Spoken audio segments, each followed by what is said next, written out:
Hi everyone, welcome to my new video.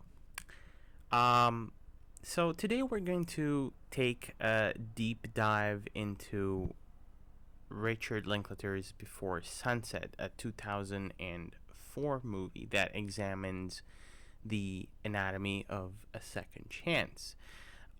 This film is the middle chapter in a story that began with the movie that we discussed in one of the earlier videos called Before Sunrise, 1995 movie. So this narrative is, in a certain way, we could say unique because it unfolds in real time. That's one of its characteristics. And again, it follows our two protagonists, Jesse and Céline, as they reconnect in Paris after 9 years being apart since the events of the first movie. And what seems like a simple walk and a conversation, it becomes a study in the fragility and beauty of the human connection. From the very first scene, this movie invites us to reflect on the themes of longing, regret, and many different ways that we attempt to repair our past mistakes.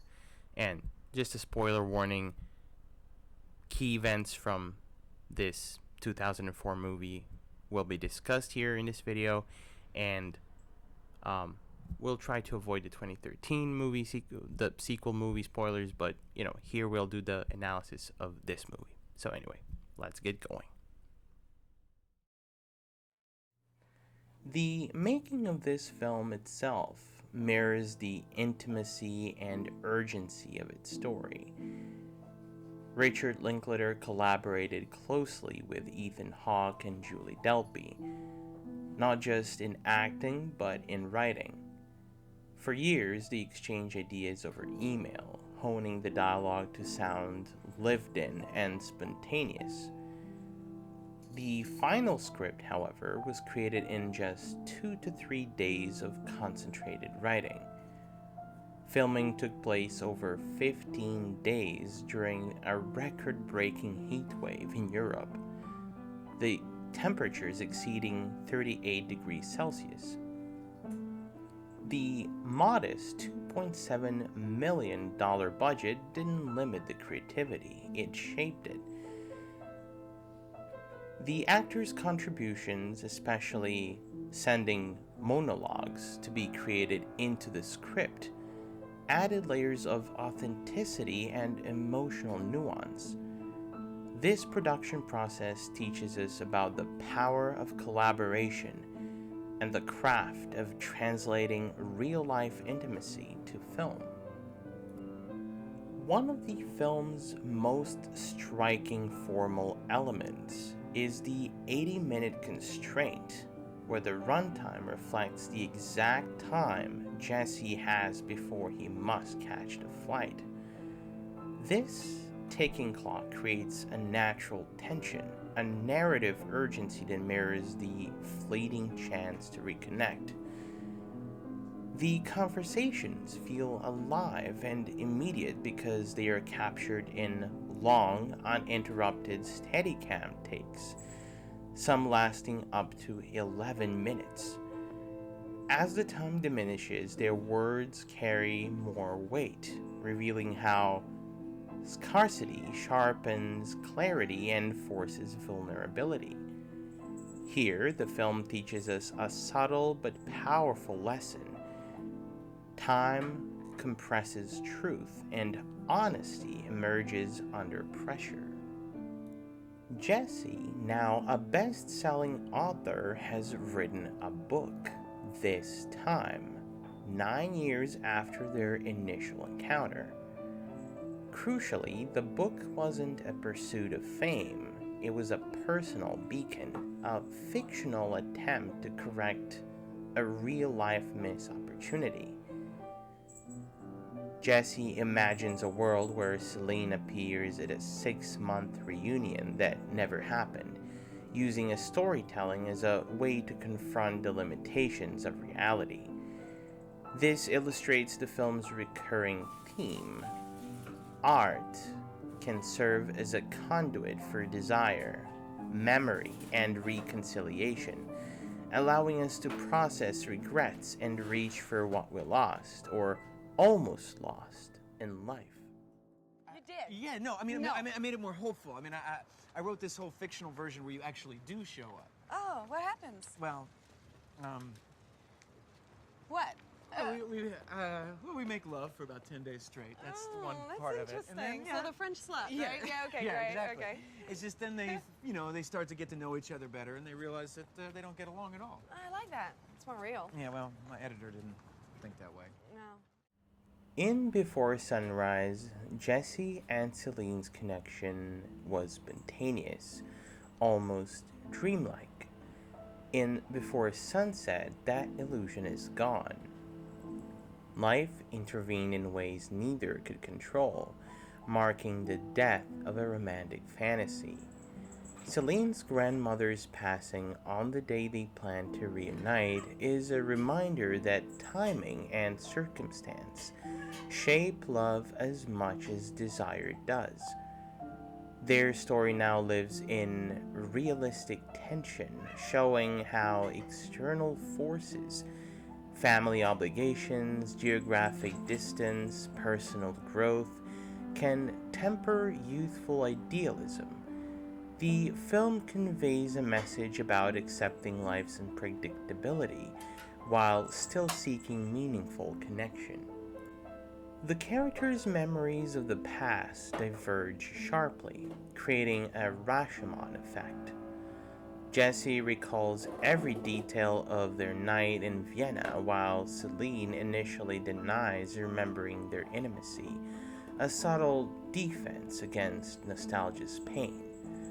This contrast underscores how memory is subjective, influenced by personal coping mechanisms, and how our perceptions of shared experiences can differ dramatically. The theme here is clear. Our pasts are not objective, and reconciling them requires patience and empathy. After 9 years, Jesse and Céline are no longer idealistic students, but pragmatic adults. Their dialogue includes environmentalism, politics, and personal disappointments, topics that reflect the scars of life experience. They're both more grounded, yet the undercurrent of longing and vulnerability remains. This slide teaches us here that growth often brings realism, but it need not extinguish hope or desire. Emotional depth can coexist with hard-earned wisdom. In the back of the car, as the sun sets and the deadline of Jesse's flight closes in, the film compresses Jesse and Céline into a space where the intellectual masks of their Paris walk finally fall away. With nowhere left to escape, Céline admits that Jesse's book reopened a romantic hope she had tried to suppress, leaving her emotionally suffocated and dying inside, while Jesse abandons the posture of success to confess that his life feels fundamentally wrong, a marriage lived as performance rather than fulfillment. This confined, real-time moment transforms nostalgia into reckoning, revealing the film's core message. When truth is delayed too long, it becomes claustrophobic, and once spoken, it demands an irreversible choice. Jesse's honesty is piercing. Despite career success and family life, he admits that fulfillment eludes him. He recognizes that conventional achievements like marriage, stability, and professional recognition cannot replace the joy and connection he felt with Céline. His struggle embodies a universal human lesson. Success without emotional authenticity leaves a void, prompting reflection on the choices we make in love and life. Céline, on her part, articulates a counter-narrative to the manic pixie dream girl trope. She is not a fantasy meant to inspire. She's a human being who lived with the weight of being idealized. Her emotional exhaustion shows that romanticization can be limiting and isolating. Through her perspective, the film teaches the ethical responsibility of relationships and the danger of living only in others' imaginations. As they drive through Paris, the philosophical tension is palpable. Jesse confronts a choice reminiscent of Kierkegaard's existential dichotomy: the ethical life bound by duty and obligation versus the aesthetic life driven by desire and immediate pleasure. Here, the film explores a timeless human dilemma: the conflict between responsibility and authenticity, between what is right and what is deeply desired. Upon arriving at Céline's apartment, the urgency of Jesse's flight dissolves. The staircase scene becomes almost metaphorical, a liminal space where time feels suspended. The camera lingers intentionally, emphasizing the transition from indecision to choice, from hesitation to action. The message is that moments of real connection often exist outside conventional time and societal expectation. The final moment, Jesse's laconic "I know," is deceptively simple. It represents a radical rejection of obligation for the sake of the moment, a decision to prioritize authentic emotional engagement over duty. It's a quiet but powerful affirmation of living in alignment with desire, suggesting that the most important moments in life are those we fully inhabit, despite the consequences. While the film ends with hope and romantic possibility, the story does not ignore the complexity of choice.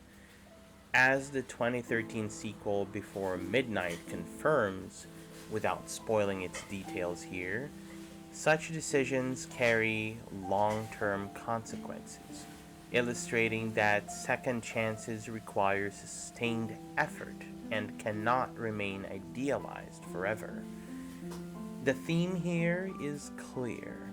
Love is a choice, not a single moment, and intimacy demands ongoing work and reflection. In conclusion, Before Sunset distinguishes itself from conventional romantic films.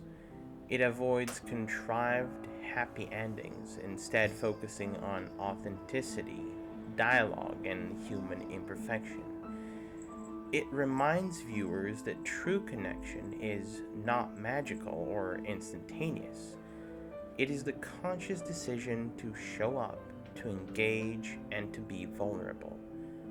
Its critical acclaim, including a 94% Rotten Tomatoes rating and recognition as one of the best romantic films of the modern era, underscores its enduring impact. Above all, the film teaches us that the depth of human connection comes not from fantasy, but from honesty, presence, and courage.